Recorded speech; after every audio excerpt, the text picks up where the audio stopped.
5:45, and we're so excited about this story. It's about an Indiana couple with 60 years of law enforcement experience between the two of them, and they just retired from the Indiana State Police. Our own Sarah Jones sat down with the couple today earlier, and she says they're not an ordinary couple, are they, Sarah? They're very, very passionate. The Crawfords are far from ordinary. This is a power couple.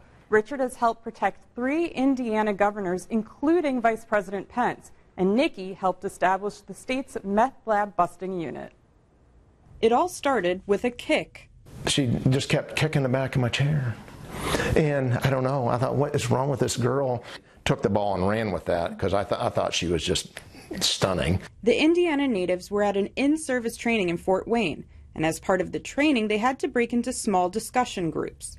The things he talked about and that list of priority things just really struck me, and I think the first emotion I ever felt for him was respect. The Crawfords say there are about a handful of Indiana State Police married couples. It's so easy to shut yourself off because you do see a lot of really horrible things. It's really important that you try to maintain that communication when you come home. Together for over 2 decades.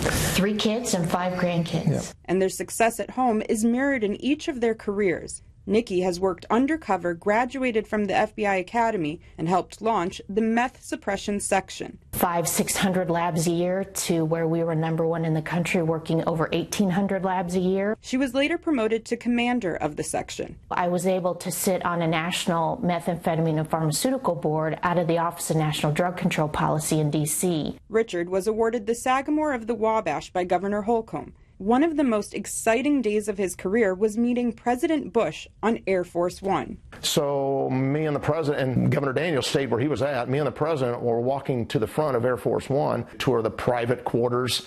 We went into the conference room and we had a real good conversation about 9/11 in there. The Crawfords have retired from ISP with 60 years of law enforcement experience between them. So what's next? I'm going to be a contractor for the Tennessee Bureau of Investigation, and I'm going to be working for their Dangerous Drug Task Force. I'll get home from the golf course, I'll have dinner ready for her when she gets home from work, and you know, a beverage. So I'm ready for that.